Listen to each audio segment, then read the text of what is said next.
Good evening. Can I get everyone's attention? And we'll get started. We're starting a few minutes late because we had some coming in at the last minute. Wanted to make sure everybody that was coming got in, found a comfortable place. As most of you know, or I hope you know at this point, I'm Harvey Persons, your mayor, and just want to thank you for being here tonight. I know all of you have a lot of other places that you could be, a lot of other things that you could be doing, and I'm going to be brief with my comments. I'll not spend more than an hour, hour and a half, and then y'all laugh. Richard laughed the loudest because Richard knows that that is possible, but I'll try to keep the comments brief. I want to give you a broad overview, just a little bit about the city, some of the things that are going on, so that you know what's happening in your city. I want to introduce some people, and then we'll open it up to question and answers. I hope you have some questions. We're going to try to provide you with the answers tonight, but if you've got questions and we don't have the answers tonight, we'll get you answers to your questions. So again, thank you for being here. It's good to see everybody. At this point, I'd like to recognize city council members that are here. We have two of our council members. We have Councilman Mark Adams and his lovely bride. We have Councilman McLean, who is with us also. And if you want to, if you'd like to take just a minute or two, introduce yourself a little more in detail, what you do, how long you been on the council. I'm a rookie. My name's Mark Adams. I serve Ward 4 right there in the city. Live there just off of Camden Street. Douglasville resident all my life. I'm supposed to be a builder in my other life, but I still do some of that when I can. But I'm glad to be here. I'm glad for the invitation, and I appreciate the efforts of our mayor. And just because you're not in the ward that I serve doesn't mean that I can't hopefully be of help to you. So if you have a question, look me up. I'm still in the phone book, same number for 35 years since my wife and I married. And so we're local, and we're here to help you wherever we can. Thank you for the opportunity. Councilman McLean. I think I know most of you. I've met you along the line somewhere, knocking on your door, working with you on some things in Tributary or riverbanks. And of course, I've been on the council. This is, I guess, 7 years. And I've been fortunate to be able to represent this area. Now, under the new redistricting, that'll go away, and I won't have the Tributary area. We're just waiting for the sign-off from the feds to make our new redistricting official. And I think at that point, you will have your councilman will be Doug McGuire. And Doug's a good man. Guy you can talk to, go to things that you need to. And but I want to thank you all for letting me serve you for this period of time.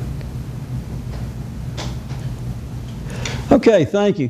As you can see, we have a wealth of experience and knowledge. You see just these two council members. We have two that are out of town, and then I guess the other three had some other activities that they were engaged in tonight. But we have a wealth of knowledge and experience to draw from to help you, to help govern your city.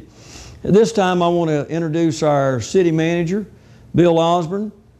Now, when I talk about a wealth of experience and a wealth of knowledge, Bill, you've been with the city how long now? About 22 years. 22 years. And Bill has a tremendous background and experience when it comes to the private sector, as well as government, business, and probably is one of the most astute people politically that I know, but very dedicated, very loyal, and does a great job for us.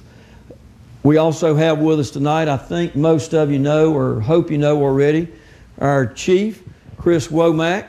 Chris has been with the city now what? 23 years. 23 years. Chris started out with the city as a patrolman, fresh out of what, 6 years in the Marine Corps? 4 years in the Marine Corps. Started just as a patrolman, went to school, got his degree, now has a master's degree, I believe, in criminal justice. Public administration's been through the FBI Academy, very capable, very qualified.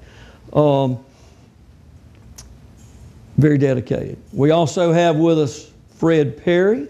Fred is very capable, very qualified. He's our HR director, has a wealth of experience and background and education to pull from to be able to do the job that he does in our HR department. Very fortunate to have him with us tonight. And also he has his lovely bride with us. And they are actually Tributary or... we are in Graythorne. Graythorne, okay, so they're just up the road and in this community also. We have also Marcia Hampton, who's our community services, downtown community services director. When I go to say that, and she corrects me sometimes because I miss a word or two, and she's wanting us to try to see if we can at least modify it somewhat. Marcia is I believe, a rattler. I am a rattler. Benny. But Marcia, and I love to brag about our employees because we're very fortunate with the employees and the staff that we have within the city of Douglasville. There are only Marcia is one of only 9 people in the whole state that has some of the ratings and qualifications that she has when it comes to city government and helping grow a downtown and help it develop. So we're very fortunate to have her. We have with us Kelly Hunter, who Kelly, well, I don't know, how many in here have watched City TV before? If you haven't, you've missed something. It's on Channel 22 if you have Comcast. Kelly came with the city and she was, I guess Kelly really started City TV, and I believe, was it August of 2007 when it actually went on the air. Kelly, you want to introduce your staff? Sure. Back here on this camera, Jason Post, and Nathan Todd over here, grabbing shots in the audience as well. Well, Kelly can address the Tributary, how they invested, can see us. I believe it's 301 because 3-1. 3-1. Okay. They've had a little bit of change in their lineup, a number of their channels. They have their own inner circuit station here, but we have a head-end that we broadcast the exact content and schedule as City TV on Comcast 22. Okay, great. Did I miss anybody with the city? Okay, as you can see, and like I said, I like to brag on them, and I'm the mayor, but I'm the guy that, and I talk about a lot of times, I'm the guy that gets to get up, talk. Some of them say I talk too much, but when I have an opportunity, I like to brag on the employees, the staff, and the job that they do, because they do a tremendous job for you.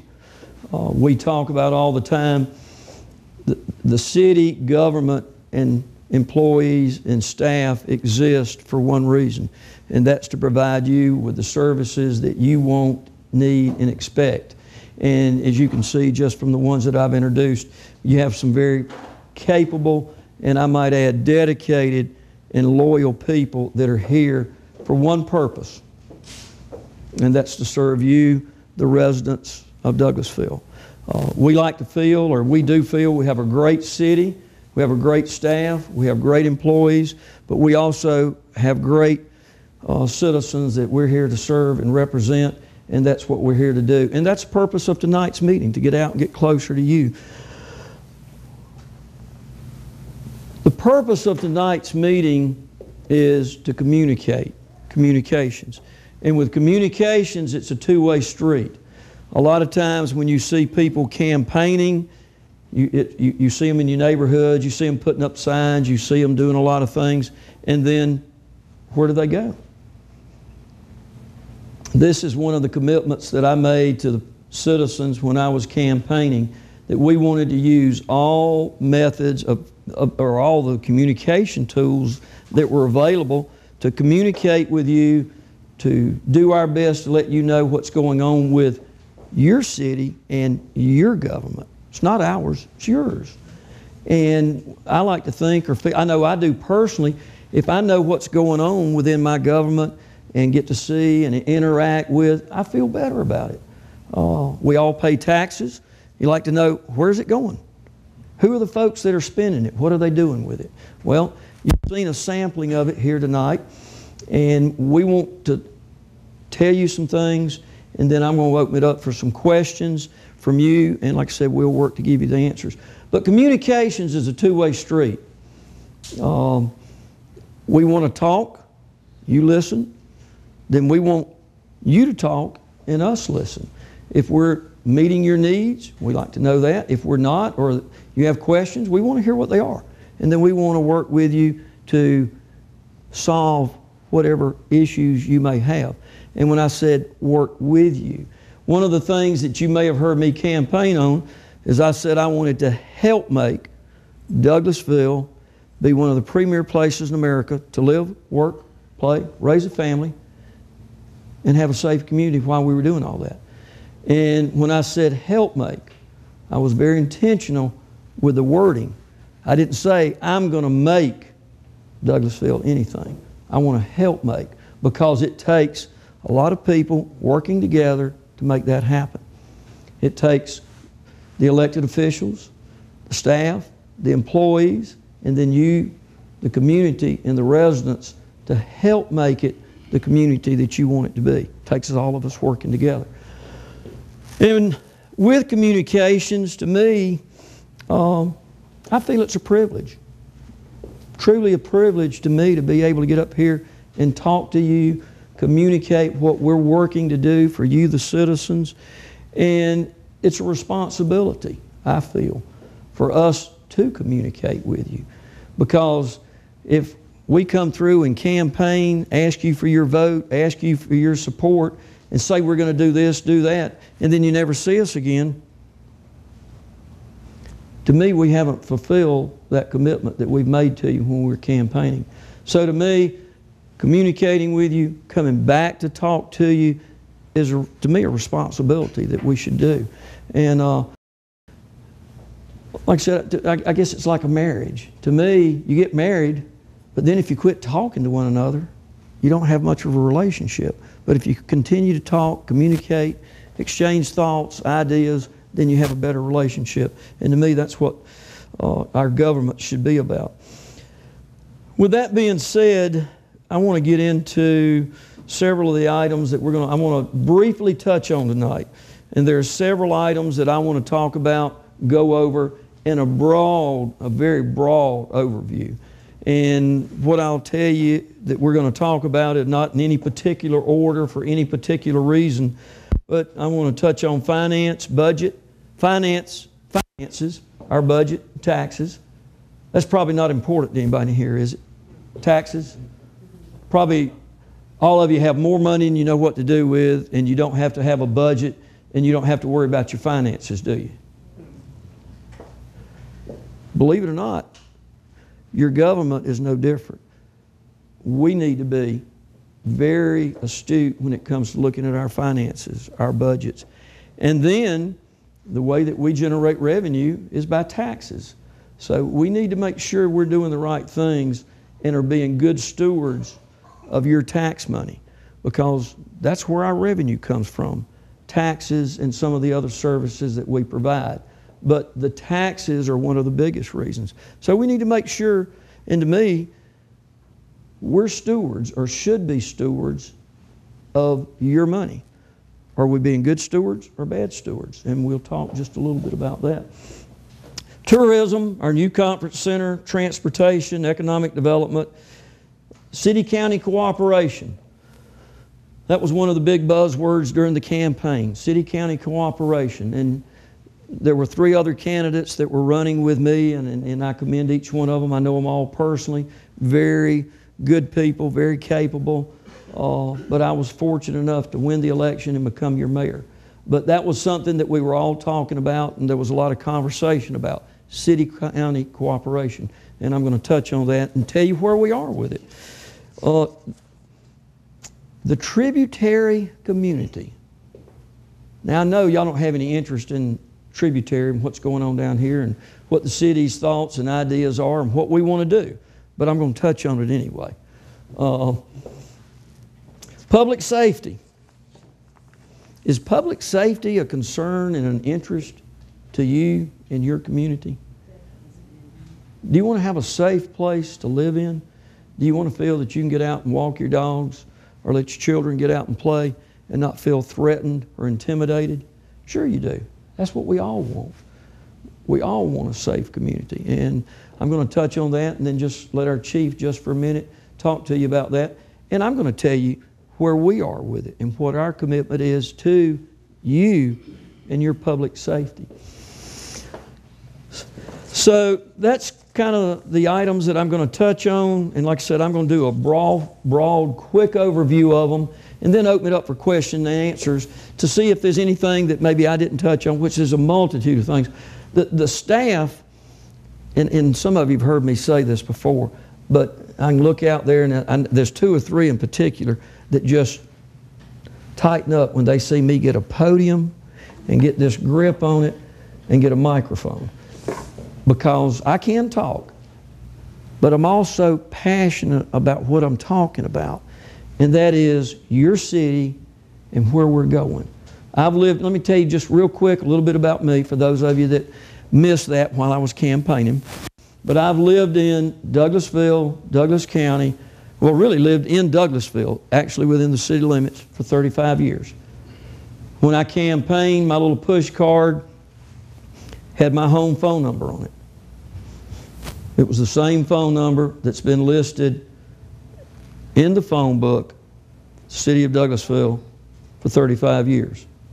And you say, well, what's the big deal? Well, I've served on the city council before from 89 to 95. I was a councilman, was mayor pro tem at one time, chaired several of the different committees, so I was involved there. I chaired the city's planning and zoning board for 5 years. I was on the county's planning and zoning board for 7 years and was the vice chairman of it. So if you do the math, add all that up, and you can almost come up with 20 years of public service within our community and with several other boards and authorities and different things that I've done. So why do I do it? Because I love Douglasville and Douglas County. I'm passionate about it. I believe in the community. I believe in the citizens that live here and the people that help make it what it is. And I want to continue to be involved and help and do what I can to help make it a better place to live. Now, in all those years of public service, I didn't run, I didn't hide, I didn't try to have an unpublished phone number. And like I said when I was campaigning, same phone number listed in the Douglasville phone book for 35 years. And I put out right at 10,000 push cards with my home number on it. So you can call me. Now what I did tell people, and I'll tell you, call me anytime. You can call me at City Hall or you can call me at home. But if you want to talk about the grass is a little bit too high or your neighbor's dog barking next door, please don't call me at 3 o'clock in the morning. Unless that dog is truly barking next door and he is a threat. And then I'd ask you to call 911. But you need something, call, because as most of the staff can attest to, I'm 24/7. I'm committed to you, our elected officials, the residents in this city. So let's talk about our finances. First of all, I'm a fiscal conservative. I have a budget. I have finances. I don't have an unlimited source of income or resources to pull from. So I have to manage my budget, my household, and my finances, just like you do. Has the economy affected me? Fortunately, I've been able to retire about 3 years ago, but I think they call it the 401k and profit sharing and stocks and all that. My 401k at one time became a 102, as it has all of us. But the city's no different, whether it be the city, the county, the state, or our nation. It should be about conservative fiscal responsibility and manage what comes in and how it goes out.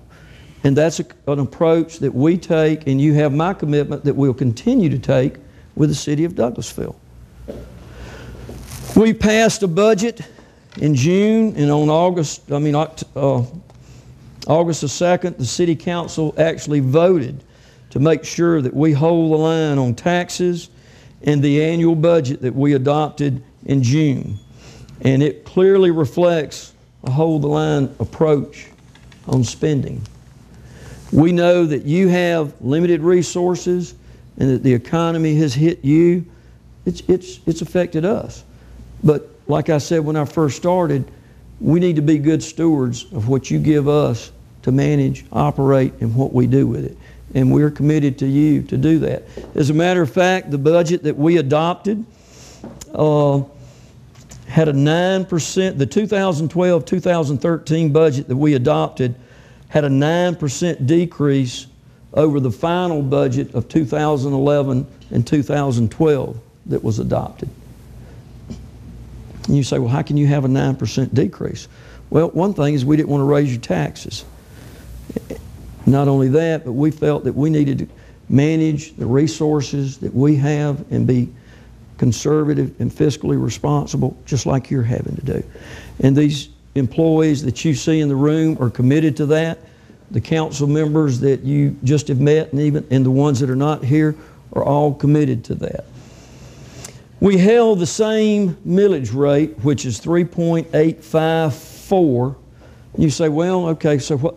We held that with a declining tax. Come in. We held that with a declining tax digest. Is there anybody in here that their property values have gone up in the last 3 or 4 years?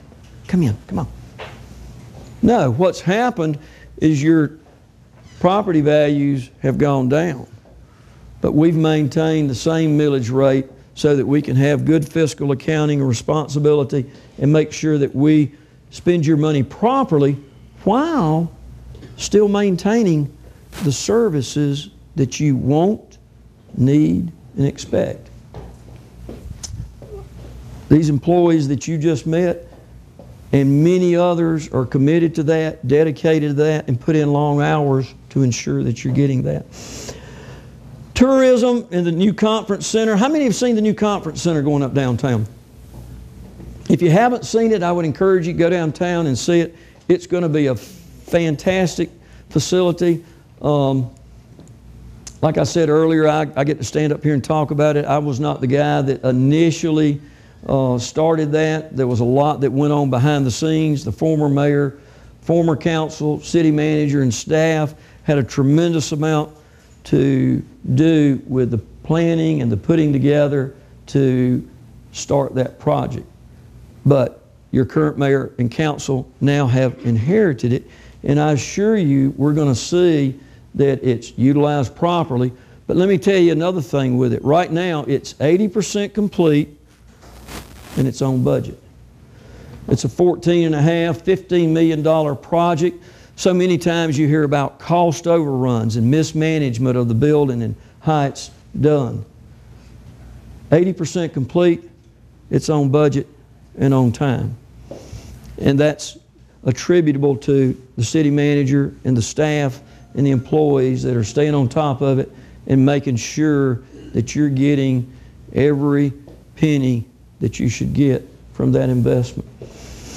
Tell you a little bit more about it. The construction began in 2011. It'll open in January of 2013.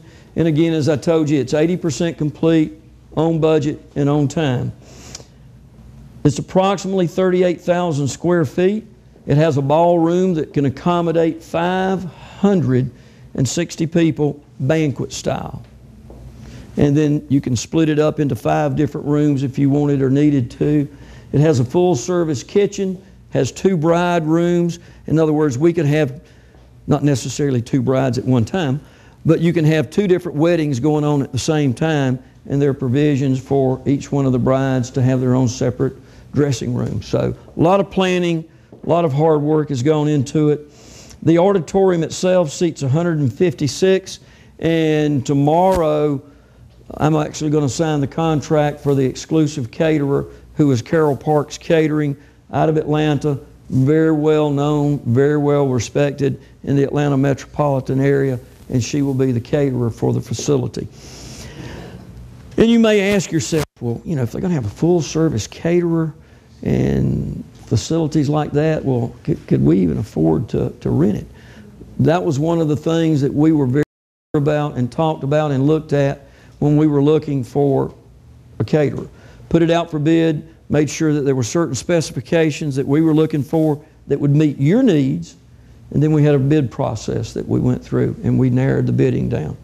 And when we actually decided that, or thought that this would be the caterer, we had them come out, do a sampling. They even provided us with different venues that they were going to and events that they were catering, and we made visits to those. Then we had an interview process because we wanted to make sure that whoever was going to be catering in your facility, it's not ours, it's yours, in your facility would be able to connect with our community. And like I said, it was a very exhaustive, well, I don't want to say exhaustive, but a very thorough process that we went to ensure that we picked the right caterer for your facility, that if you wanted to rent it for a particular occasion, you'd know and be comfortable that you're getting good service. We also reviewed the menus and compared them against menus in our area and other facilities to make sure that the selections were comparable to other areas. There's a menu that's, I don't know if you'd call it the economy menu, but it's a less expensive, a more expensive, and a more expensive that you could pick from, or you can pick and choose so that you can rest assured that when it's open, you're going to have good service. Like I said, it's going to open in January 2013. As a matter of fact, the first event is going to be every year. City of Douglasville does a employee appreciation luncheon to recognize the employees with the city and their accomplishments. And like I said, I've been associated with the city for 35 years. I've actually been either in elected, appointed capacity for going on 25 years now.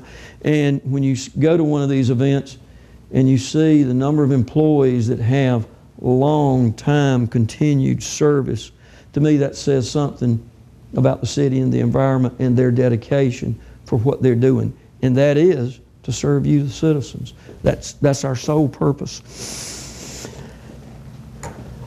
The parking deck, we're going to open the parking deck. They're going to turn it over to us a little early. How many people go downtown, shop, eat, do different things?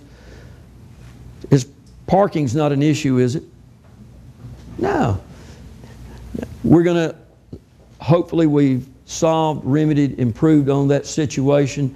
We're going to open a 300-car parking deck, and it will open October the 1st, 11 o'clock. If you're available, love to have you come.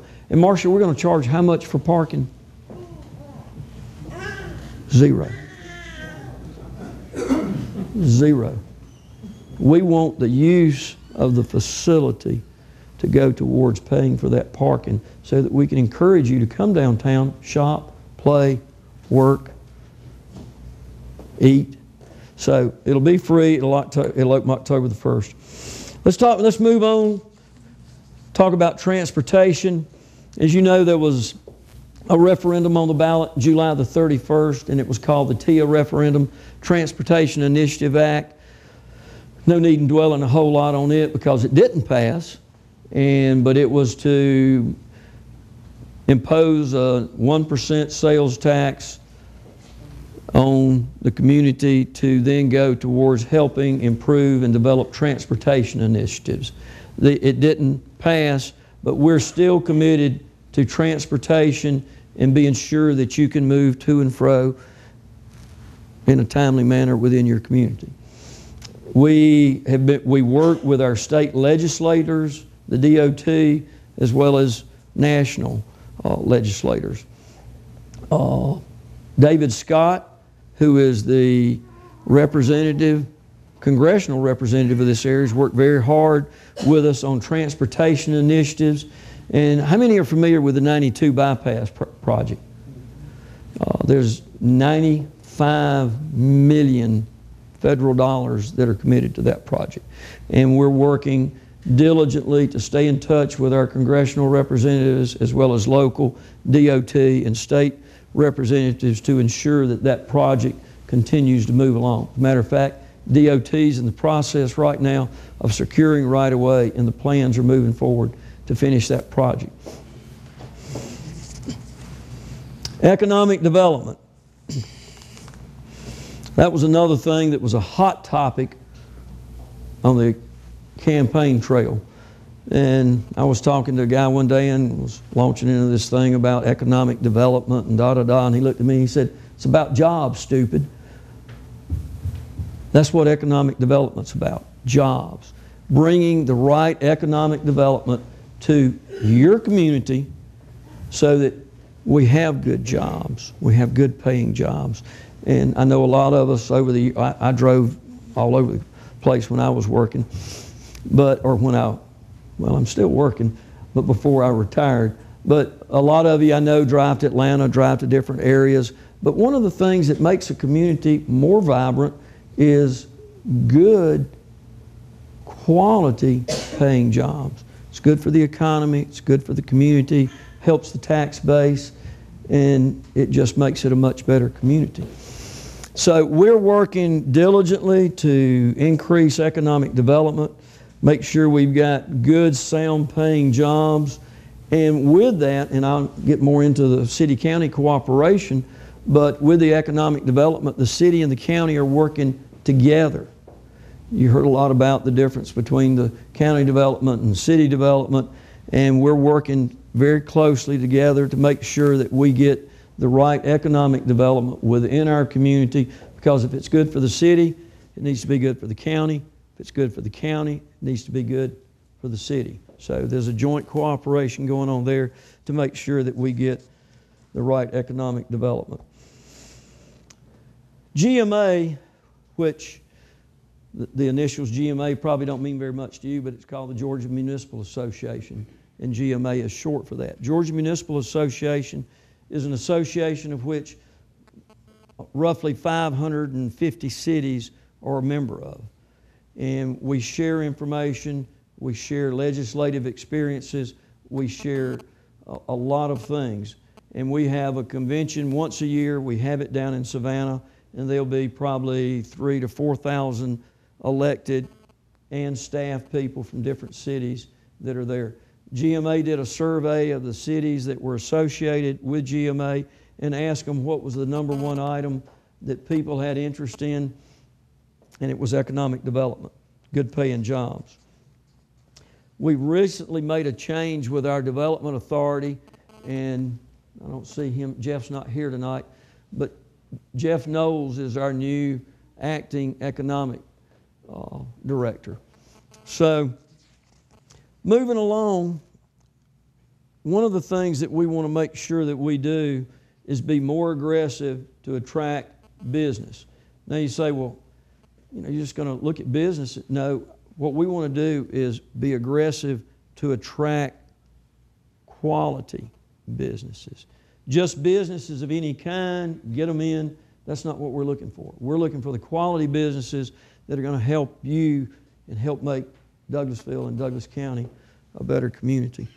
Tributary. Let's move into Tributary and talk about economic development. Economic development is very important to Tributary. Who's lived? Paul, how long have you lived here? In Tributary. Oh, I guess. Since it started, I guess pretty close to it. So that's 7 years. 7. Probably 6. Well, Tributary goes back much longer than that. I was on the council 23 years ago when Tributary was first being talked about. And as a matter of fact, Tributary was one of the first planned communities that was being talked about. Planned communities started long about the late 60s, a lot of talk about it, moved into the 70s, but then in the 80s is when it really started picking up steam and talking about a total planned community. And Tributary was one of the first and was on the forefront. I was on the council when we started talking about it and working with the developer, looking at the master plans of what Tributary could be. So I've got a history of where we started and that vision of where we wanted to go, and then each one of you probably moved in at different times into Tributary with a thought of where it was going, what you wanted it to be, and the quality of life that you were going to experience. So when I talk about economic development, I want you to know and understand the city of Douglasville, myself, the city council, city manager, staff, we're committed to that same vision, that same goal, those same dreams. We just got to work together to continue to make it happen, but to do it in a quality way. Like I said, we're not interested in just growth at any expense. We want to make sure it's controlled, quality development. Now, Tributary. What makes Tributary so great? And it truly is a great community, as to me all of Douglasville is. And if you think about it, and you know, I can launch into this, and Marcia's just going, here he goes again. But I can spend way more time than you probably want to spend to it talking about what we have in Douglasville and right here at Tributary. Think about it. And I tell people, and if you really sit down and think about it, there's not another place in the country, nowhere in the country, that has to offer what we have to offer. Think about it. Look at the vast resources, both natural and others, that we have right here in Tributary. On one end of Douglas County, we have a 4-lane that within 20 minutes take you to the busiest international airport in the country? No, in the world. You run over here on Riverside, and you can run down Thornton Road, or you can run on down I-20, and from right here, who goes to the airport on a regular basis? How long does it take you? 15 minutes. Now, most of you are well-traveled. Think about it. Show me somewhere else in the country that has this to offer, that you can drive to the busiest international airport in the world, and then has the resources and the things that we have to draw from. People ought to be beating the door down to move to Douglasville, Douglas County, and live in Tributary. Before I got here, I rode through and looked at some of the natural habitat that you have, the community that you have, the complex that you have, and the people that you have. Most of them, with one or two exceptions, one of them's in the room, I won't mention a name, but no. I love you. It's a great community and a great amount of resources to draw from. Like I said, the proximity to the busiest airport in the world. Is it Southern or Norfolk? It's Norfolk and Southern that has a rail terminal that's in, is it Mableton or Austell? What is it addressed? Anyway, within about 10 minutes of here, we have major transportation corridors. I-20, major east-west interstate bisects Douglasville, Douglas County. We have rail transportation, air transportation, highway transportation. So we have all the transportation resources that you would need within 15 to 20 minutes of the busiest international airport in the world. And then we have communities like this that people want to live in. Like I said, the natural resources, the infrastructure, the utilities, the water, electricity. So, that being said, what is it? It's opportunity. You know, it's kind of the old deal of, you know, so many people get wrapped up in, you know, how bad the economy is and this and that, and well, the glass is half full. But is the glass half full, or is it half empty? Or is it half empty, or is it half full? That's the decision we have to make. You have a wonderful community here. We have a wonderful community with Douglasville and Douglas County. What are we going to do with that opportunity? What are we going to make it? Better yet, what are you going to make it?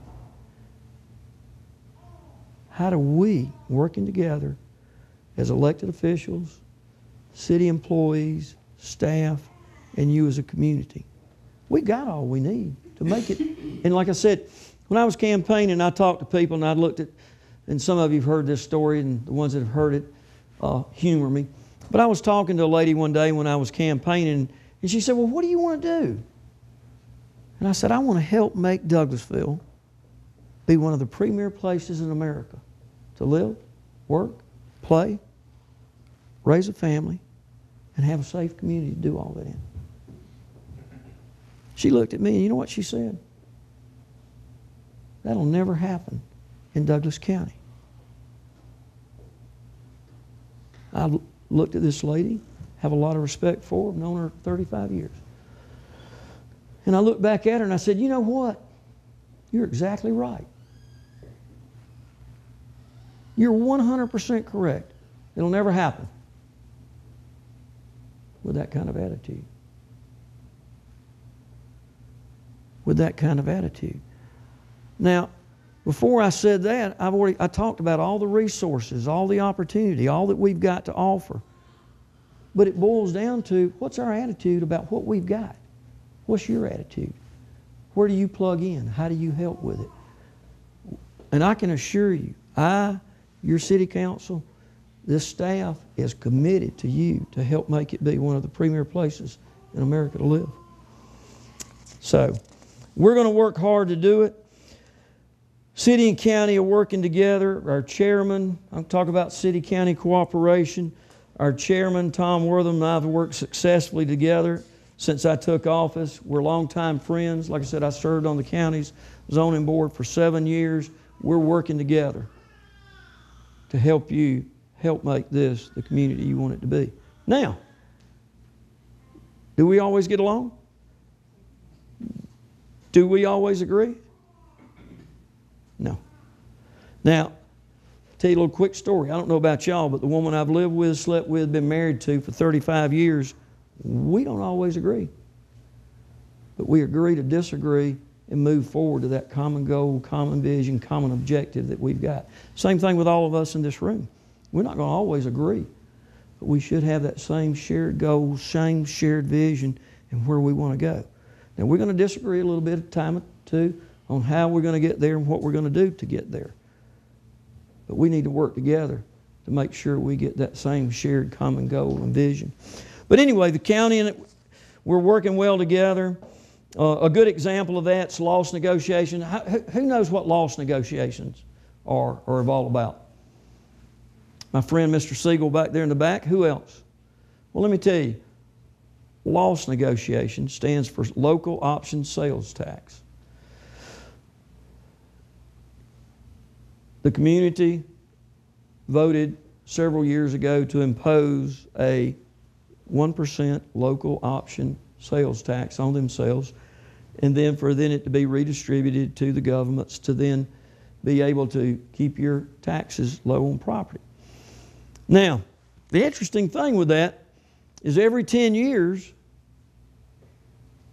after the census, guess what we get to do? We get to go back and renegotiate amongst ourselves that distribution.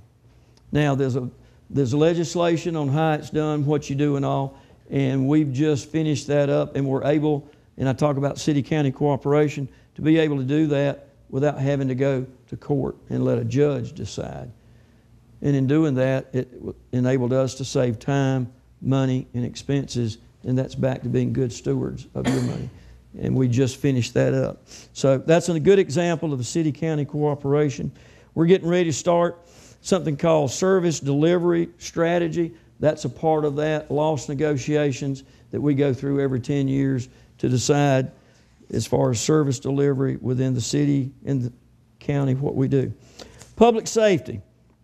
Got 2 more items here and I'll wrap it up and then open it up for questions. Is there anybody in here that doesn't want to live in a good, safe community? Is there anybody in here that wants to live in an area or in a community that's run by anarchy? No. How do you keep that from happening? Well, for one thing, the best deterrent is a good offense. Now, when I say a good offense, I'm not talking about an offense where we're riding around out there, beating up on people, that kind of thing. That good offense is making sure that we have a good public safety department, or police department, if you will, that not only is working on the bad guys, but is also reaching out to you in your community with a lot of different things. Safe neighborhoods. If you've got an issue, problem, you call our chief, he'll talk with people and get them to come help. Or you call 911. What's the response time down here, Chief? 3 to 5 minutes. That's pretty good. Now, you ask, what kind of police department do we have? Our command staff, starting with our chief, there's 8 of them.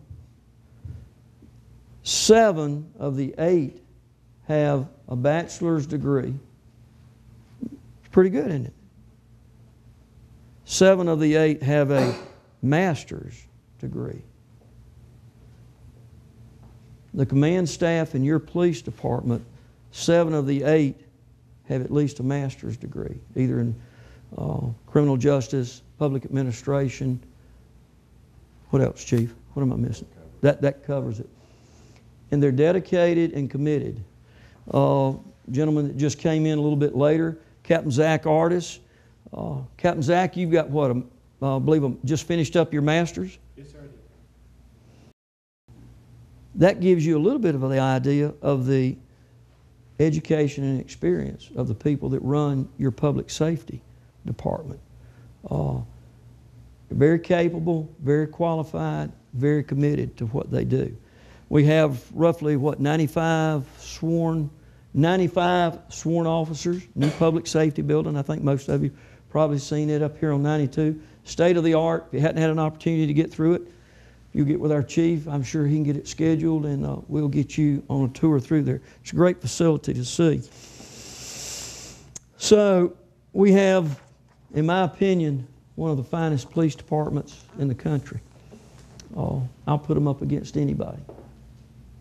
And I can say that because I've known most of the command staff, and most of the command staff started out as patrolmen. Committed, dedicated, worked their way up, got their educations, but they didn't go somewhere else. They stayed in Douglasville. They're committed to Douglasville. So, units, we've got the FINE unit. FINE unit is, I believe it's Federal Interdiction of Narcotics and Drugs. You see them out there on the interstate. They're working the interstates to let the bad guys know we don't want them in Douglasville, Douglas County. Not only that, we don't even want them using our interstates. We have a major crime squad, or major case squad, K9 unit. We have an SRO group, which stands for Student Resource Officers, that work within the schools to develop a close rapport with them. We have special ops, and we have a SWAT team. Now, a lot of that may sound kind of aggressive, but we have a police department that they're married, they have families, they have children, they're committed to our community. They work hard every day to make sure that we have a good, safe community to live in, and they're committed to you.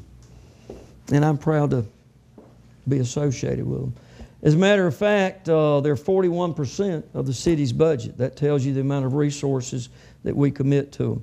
And also, when I talk about city-county cooperation, we have excellent cooperation between the city police department and your sheriff's department. Correct, Chief? Correct. City TV. Here I go again.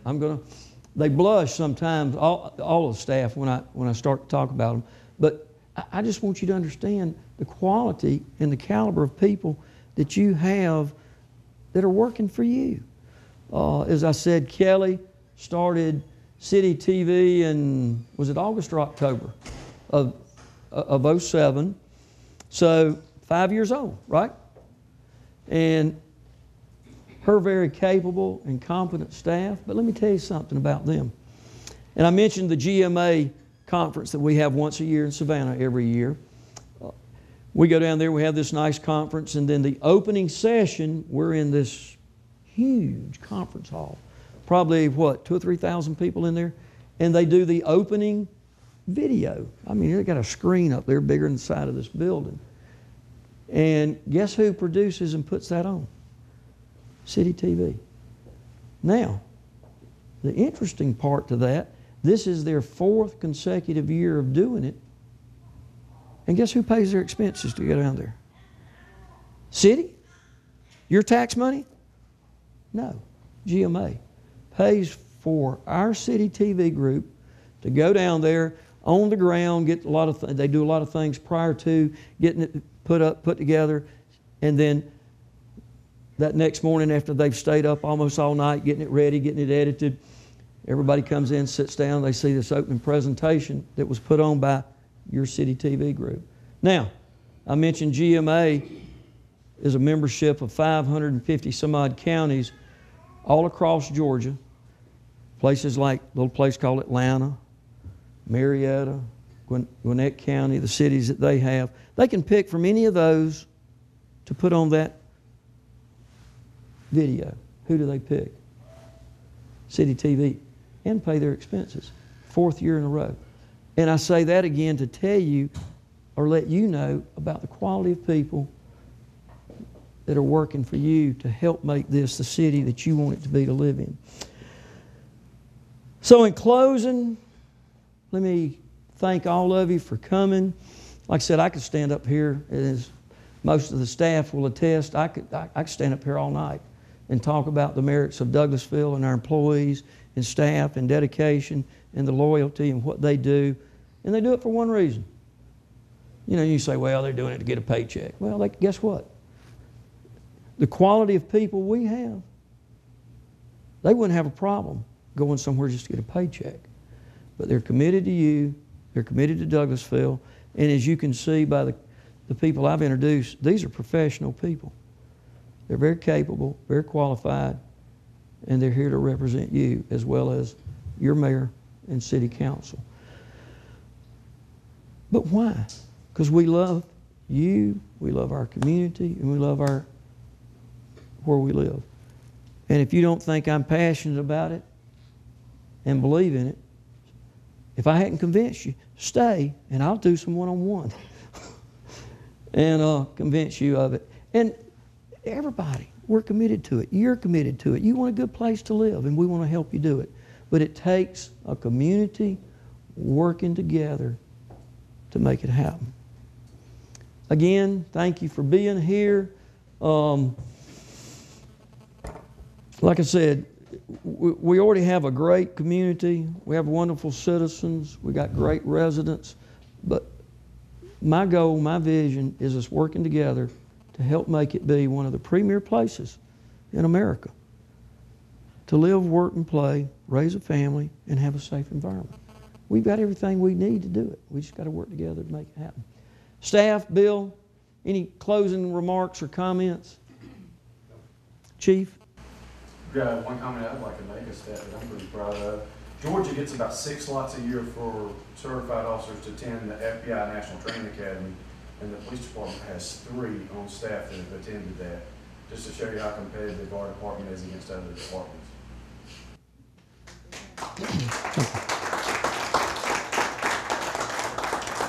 I'll open it up for questions if I can't answer them, which we'll see. Believe me, the people that I've introduced to you, pretty sure maybe they can give you the answers tonight. But if they can't, we'll get you an answer and we'll get back with you. But before we do, let me touch on one thing. This lady brought us a, tell me your name again. Aisha. Back, how many months ago has it been? I started back in September, October, but maybe I first talked to Councilman McLean back in last September. She first started talking with Councilman McLean about a little issue I think that y'all are having with some airplanes. Or is Miss Aisha the only one that's noticed that? Riverbanks. Huh? We're in Riverbanks. Riverbanks. Okay. But anyway, she brought it to our attention through Councilman McLean. He brought it up, brought it to us. We looked at it. She brought some videos or a video disc, and we told her, there's nothing we can do about it. I mean, nothing we can do about it. We really don't have anything to do with the FAA and what they do and where they fly their airplanes. But here's what we will do. we'll put together a resolution, and we'll send that resolution along with a letter to all of our congressional folks that can do something about it. And we did that. We've sent it to the entire delegation. And as a matter of fact, Senator Isaacson actually sent one of his aides out to Douglasville to pick it up, hand carry it back to the office, and overnight it to him in the office in Washington so that he could take a look at it. Senator Chambliss' office has also responded. Congressman Scott's office, and I even called Congressman Scott back myself after we sent the letter, because we sent the letter out in about 4 or 5 days. I got a letter in return and a phone call to let us know that he got it, he's looking at it, and they're going to see what they can do, talking to Washington to get the FAA maybe to adjust flight patterns so that it doesn't affect you. Now, truly, we can't do anything about the FAA, but as a community working together, yeah, we can affect change, and that's what it's all about, is working together to get solutions to issues that you have, but then address other things to continue making it the great place there is. Questions? Yes, ma'am. It's so we can record you. Give us your name, please, and what your question is. My name is Mashiva Loitman. What was it? Mashiva Loitman. Loitman? Yes. Okay. Well, when I first found Tributary, I didn't know anything about Douglasville. All I knew about was Atlanta and Marietta. Okay. But when I rode down Riverside, I discovered Tributary and fell in love with it. Now I live here. However, you say you wanted to make it a beautiful place to live, not just Tributary or Chapel Hill. When we turn out of this community going down Riverside and make a right onto Fairburn, it looks very rough.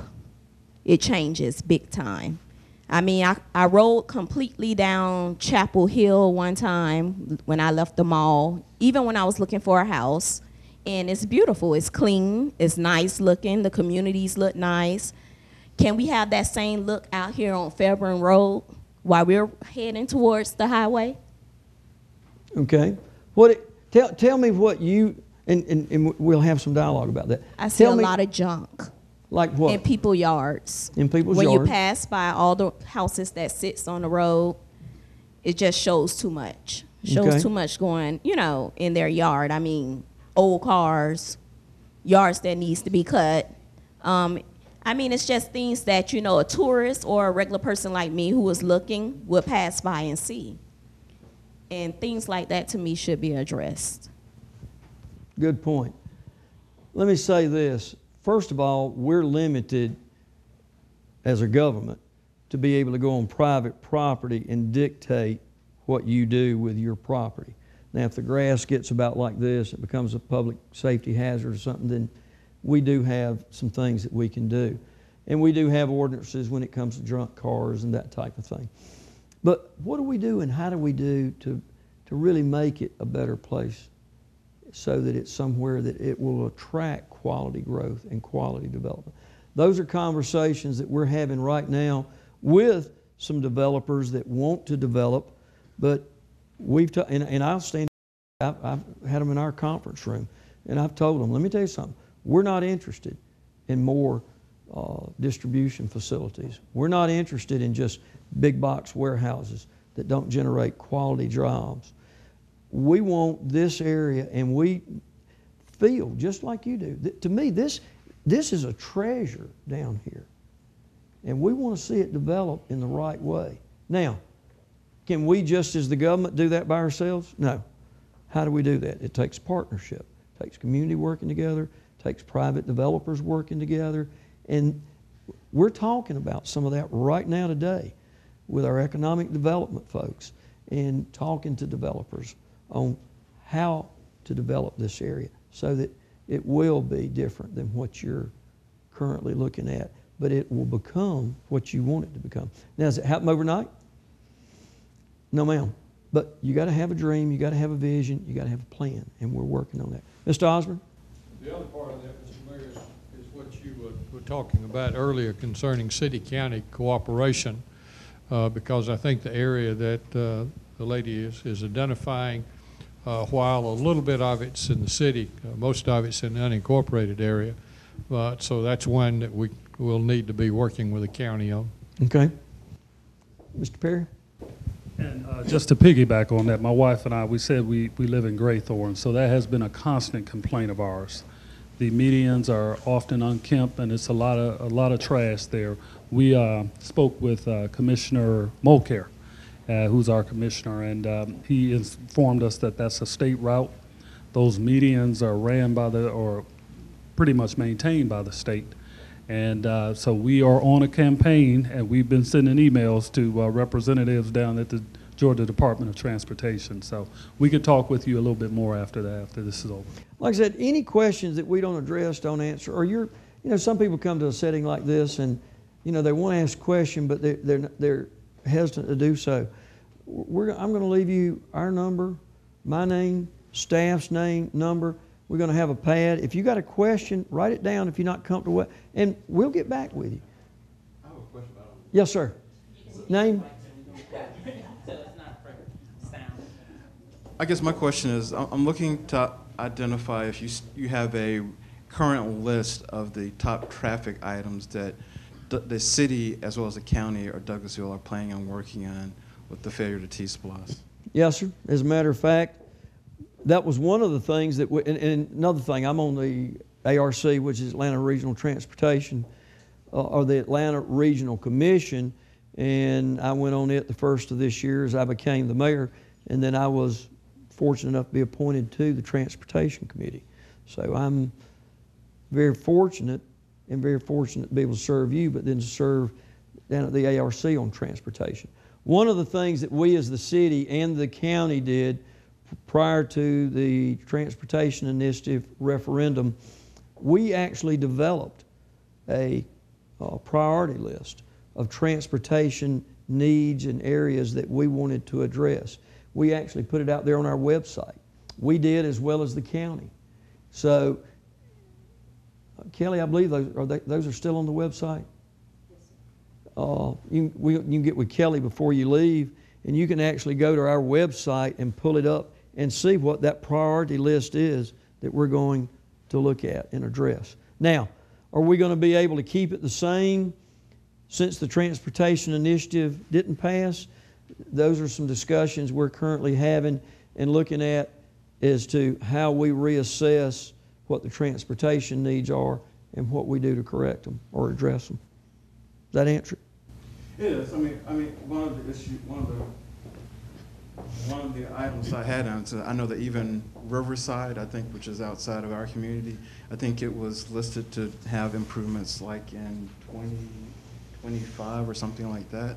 And since it's a major thoroughfare, not only for the big box industries that are at the bottom end of it, but it's also a major bicycling thoroughfare as well, which becomes an issue, say, on a weekend when, since bicyclists are competing with cars and they can't maintain the same speed as a car, I think it becomes a public safety issue as well. You don't want to have a biker injured on a Saturday, Sunday bike ride when, Maybe they need to just stay in their cars.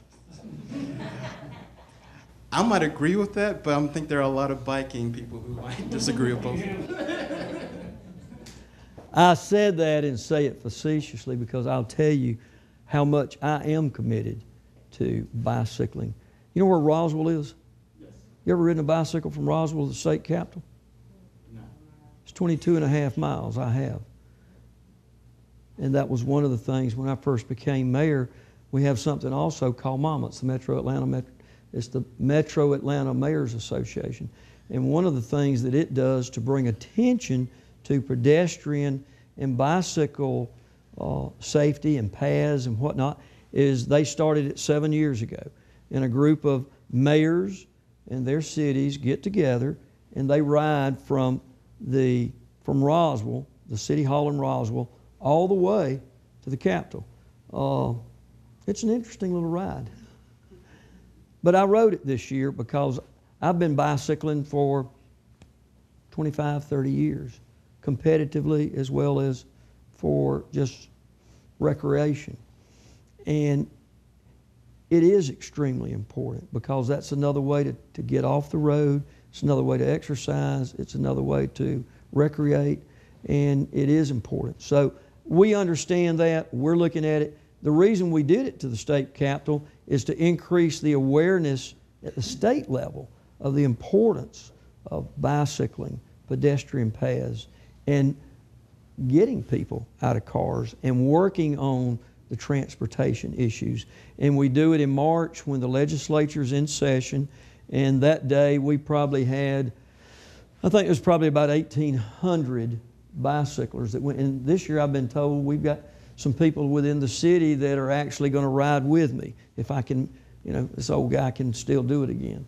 So our human relations manager is committed to, and he says he can outrun me, but we'll see. He's about half my age, though. Yes, sir. Mr. Mayor, I think the other part of this is that, and again, going back to city-county cooperation, our City Development Authority, as you know, with the County Development Authority, we have been having discussions on the Riverside Parkway corridor.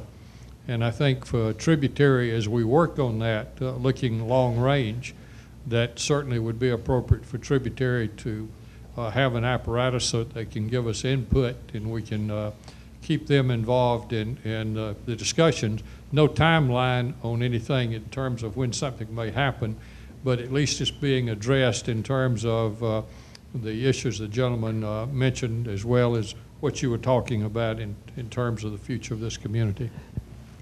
If you don't take anything away from tonight's meeting, take away that, first of all, your elected officials, the city employees and staff are committed to you and your community.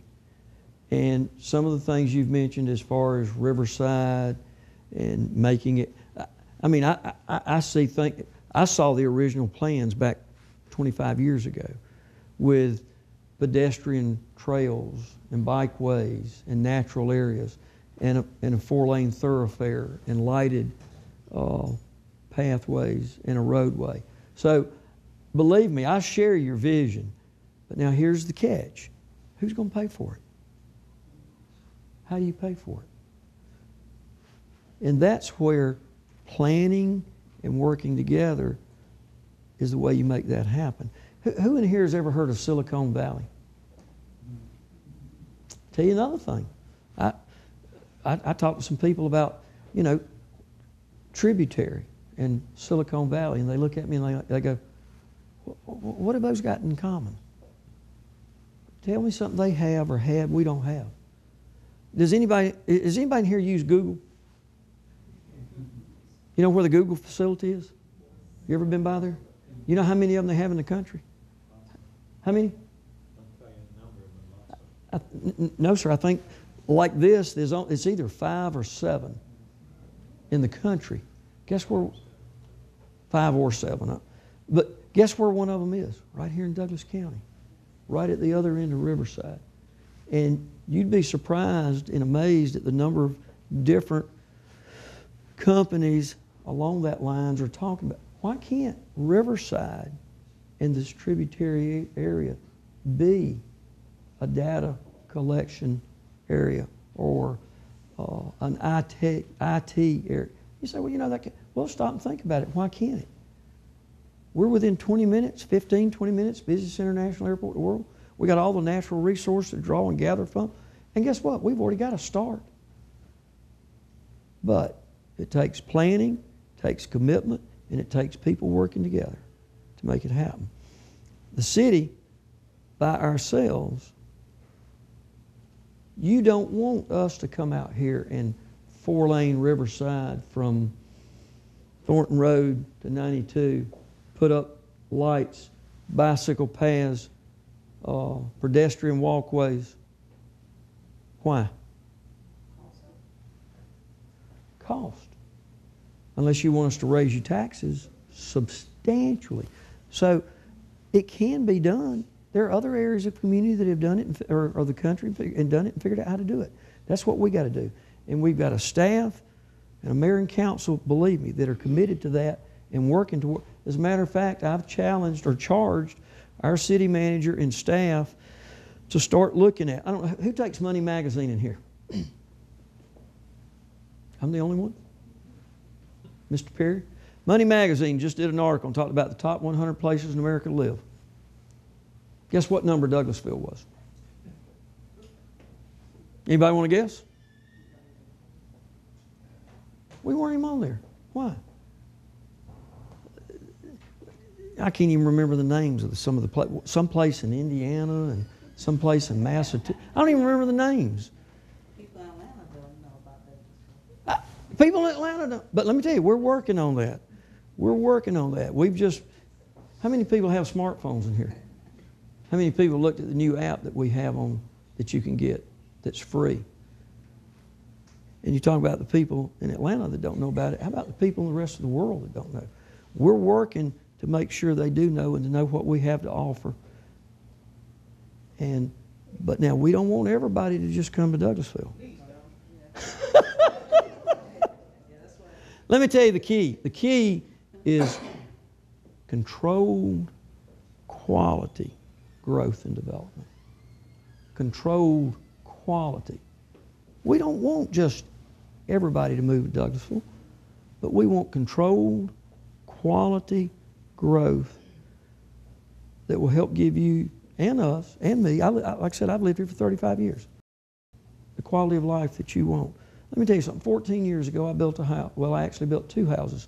I live right downtown Douglasville. And what I did for a living at that point in time, I could have lived anywhere in the Atlanta metropolitan area I wanted to make a living. Guess where I chose to stay? Right here. I live here because I want to.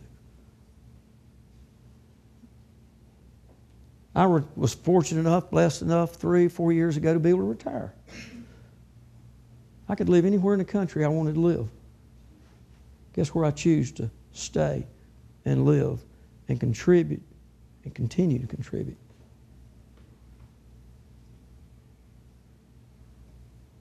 It's a great place to live, but we got to work together to make it what we want it to be. Paul? I'm going to ask the chief a question. Go ahead.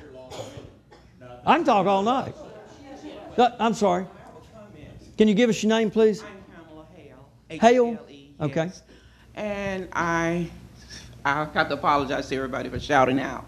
No. But I moved out here for that feel that I'm not trying, I hope we're not putting ourselves in a position to be like Atlanta. I moved from Atlanta or New York, you know. So right now, you know, we're building on like 4 or 5 houses on an acre of land. So there's a lot of growth in the 11 years that I've been here.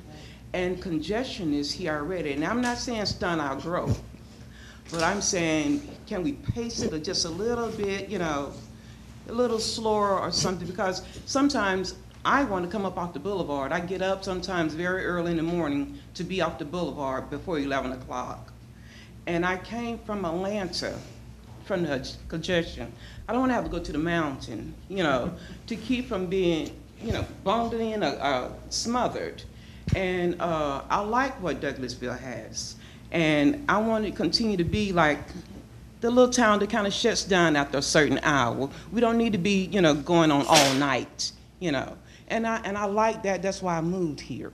And I think a lot of other people move elsewhere for that reason. So please, let's not be like New York.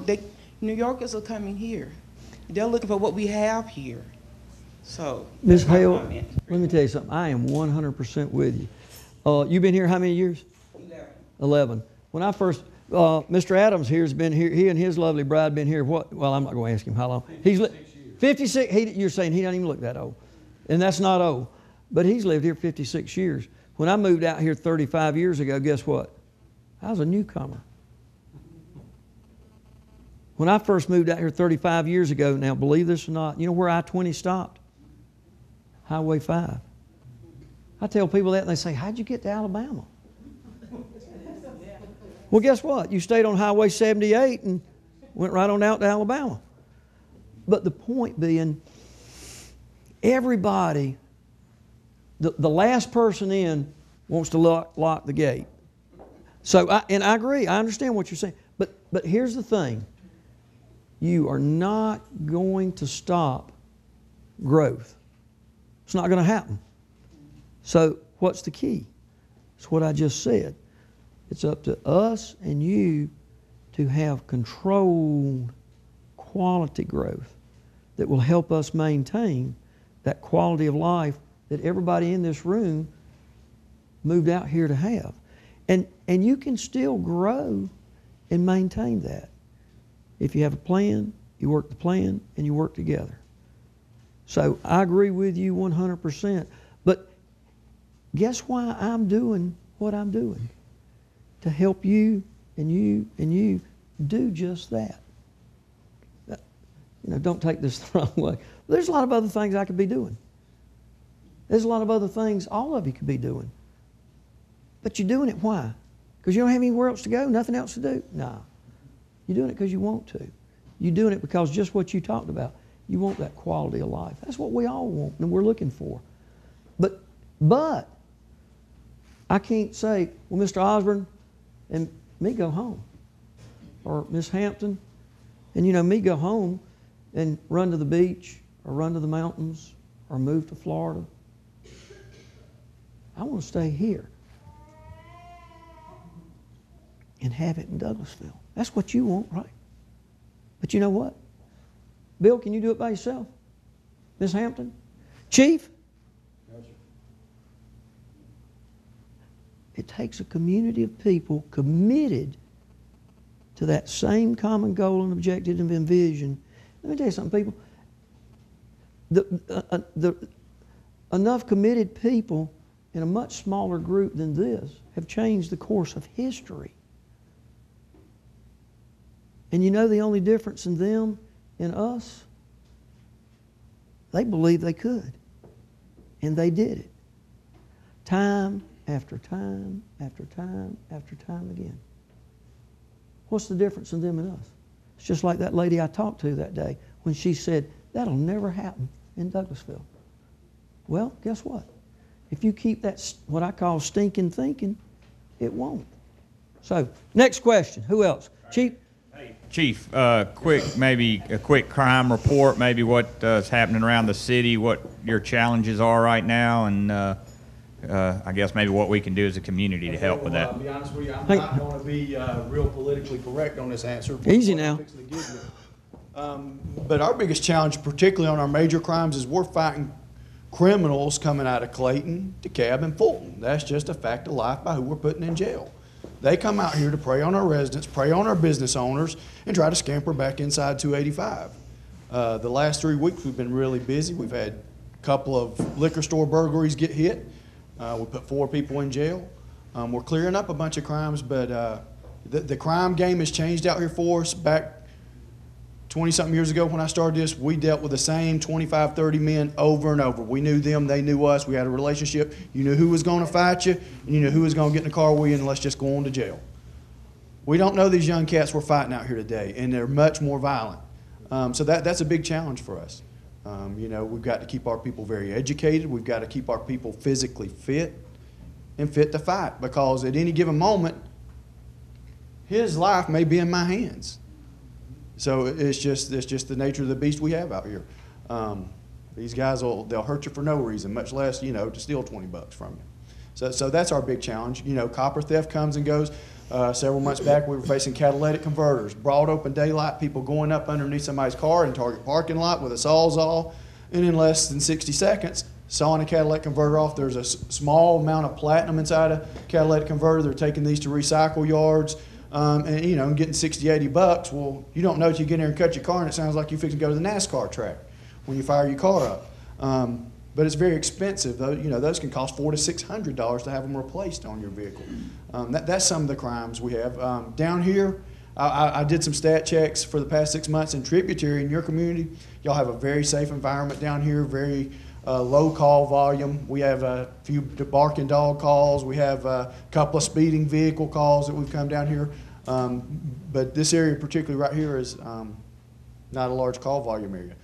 You know, one thing I will mention for this area that challenges us is just because of the layout where Tributary is.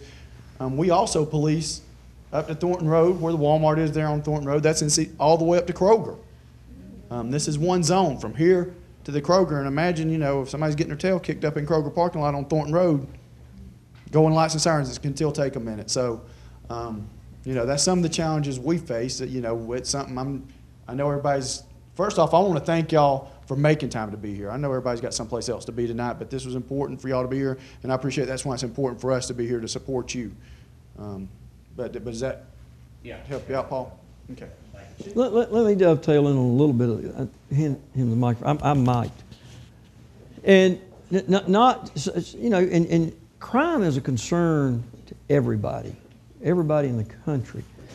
Times change, whatnot, and you say, well, gosh, you know, it's back to the deal, is the glass half empty or half full? And when you say, well, you know, what can I do? Let me tell you something. What you can do, the more eyes and ears we have out there, the better off we are. You see something going on in your community, next door, across the street, you're not comfortable with, you see somebody new, somebody different, pick up 911 and call them. Chief, do y'all get offended if 911 calls and dispatches because of a citizen that had a concern or anything? I don't think we ever get mad about that, do you? They welcome it because they want that citizen community participation. Let me tell you something. We've got I don't know how many of you know about Youth Against Violence, but that's one of the programs that the city puts on, or the city through our police department puts on, and they do a great job with it. And they've got a guy, what's the guy's name that with all the tattoos and the ex-gangbanger. This guy was the real deal. He was a real, sure enough, true criminal. And I was talking to him one day. Now he's a published author? Huh? Now he's a published author? Yeah. But I was talking to him one day, and talking to him after a Youth Against Violence thing, and talking about that we're not going to put up with in our community. We're going to have a safe community. And we're going to do what we need to do to make sure that it is. You know what he told me? He said, you know, it's interesting that you say that. He said, because, and I guess he spent, I forgot how many years in jail even. But most of his life was a hardened criminal. And he said, he was from one of the most notorious gangs in Atlanta.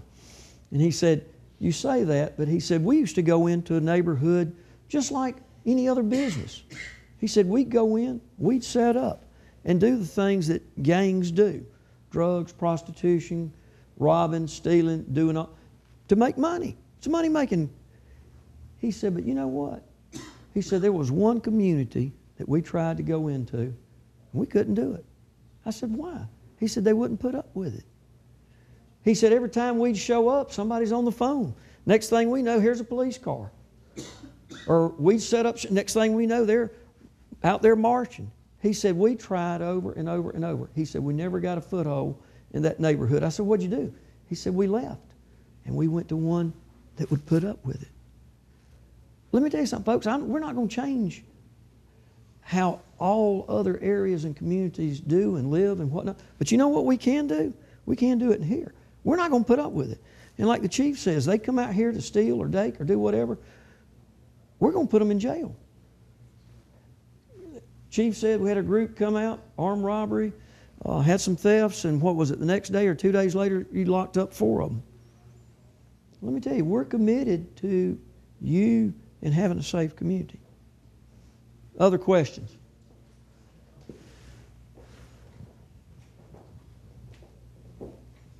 Don't be bashful.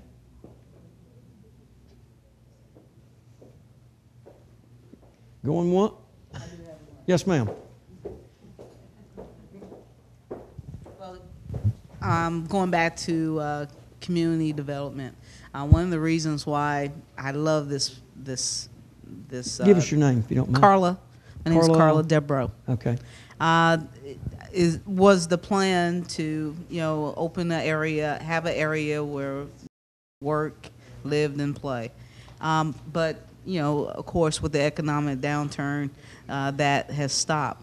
What is the plan what is the next phase of Tributary, or do you know? Is that what you were discussing Well, earlier? One of the things that we're doing is we're talking to, well, the economy is picking up in spite of what you may think, in spite of what you may see. We're starting to see activity picking up at a lot of different levels. There are some developers that have expressed interest in the Riverside area community. They're talking to us, we're talking to them, but to let them know what we want, what we're expecting. And then we work with them, they work with us. You got to depend on the private sector to fund things. Right. But the role of government is the role of government just to provide all, give all? No. The role of government is to help facilitate and create an environment to then enable free enterprise and the free market to flourish and develop. And that's what creates jobs and helps the community. But it takes your local government working with that to steer it and guide it in the direction that you want it to go. So yes, we are working on it. There are plans. We are talking to some key developers about what to do, how to do, and what do we do to develop some of that infrastructure that we're talking about. Does that answer your question? Yeah, you answered it earlier, but I just didn't know if there was anything specifically. There are some specifics as it relates to some of the companies and individuals that we're talking to, but because of what's involved, they've asked that we not say anything because they want to keep those plans kind of close to the vest until they're ready to make a commitment. Okay, I'm tracking. Okay? Who else? Anybody else? Okay, I'll close, and again, I want to thank staff for being here, your elected officials for being here, but most of all, I want to thank you for being here. It's your community, and by you being here, it shows that you're committed to your community, you have an interest in it, and you want to be a part of it, and you want to interact, because that's how we get it done. So I applaud you, thank you, and like I said, I'm accessible. I don't make any bones about it. I'm 24/7 committed to the city of Douglasville and what we're working to accomplish here. Call me at City Hall. Call me at home. Unless it's 4 o'clock in the morning, and unless that dog is a threat, please wait till the next morning. But if you really have that burning desire and need to call me at 4 o'clock in the morning, call. I'll answer the phone. I'm going to call for a recap. You know what? I know you'll talk to me. I'll talk. Will I talk to you? Let me tell you what I'm telling you tonight. I'm not blowing smoke. I'm committed to it. I love this community. I love the people. And there's no reason. I ask people, give me a reason that we can't become one of the premier places in America to live. Give me one. Natural resources, transportation, a great and vibrant community, regional shopping, educational opportunities, close proximity to a major city that has any and everything that you could want, and some things you don't want. We can do it, but you got to believe in it. You got to believe you can do it. Like I said, the only difference between us and some of those other communities or some of those other people that have truly, literally changed the course of history, they believe they could. Nobody, somebody told them they couldn't, they just didn't believe it. You got to have the same attitude. We got to have the same attitude. And, it's like I told the guy one day, we were talking, and I said, and he said, you really believe that? And I said, yeah. And I said, some people think I'm stupid for saying that. I said, but believe me, I'm not as dumb as you may think I am, or as dumb as you may think I am, or look. He looked at me, he said, sir, I don't believe I'd say that if I were you. So, thank you for being here. Appreciate your time. If you haven't filled out your name, email address, phone number, please do. Have a good night.